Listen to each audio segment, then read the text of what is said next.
పెద్దవాళ్ళు ఒక మాట చెప్తారు, నీ జీవితం పండాలి అంటే నీకు పూజ వచ్చా రాదా వదిలేయి, నీకు వేదం తెలుసా తెలీదా వదిలిపెట్టేసేయి, నువ్వు ఉపనిషత్తులు చదువుకున్నావా చదువుకోలేదా వదిలిపెట్టేయి, రామాయణ భారత భాగవతాలు తెలుసుకున్నావా లేదా వదిలిపెట్టేయి, దక్షిణామూర్తి యొక్క మూర్తిని చూస్తూ కూర్చోవడం నేర్చుకో.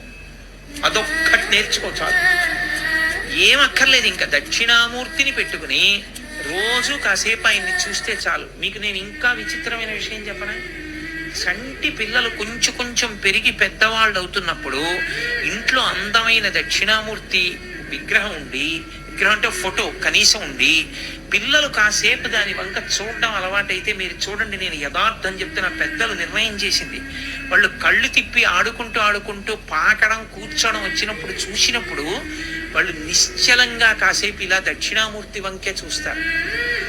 పిల్లలు చిన్నతనంలో దక్షిణామూర్తి వంక అలా ఎదురుగుండా కూర్చుని చూస్తే 2 ఫలితాలు వస్తాయి. అపమృత్యు దోషం పోతుంది, సరస్వతి కటాక్షం కలుగుతుంది. అందుకే అసలు ఇంట దక్షిణామూర్తి ఫోటో లేని ఇల్లు ఉండరాదు.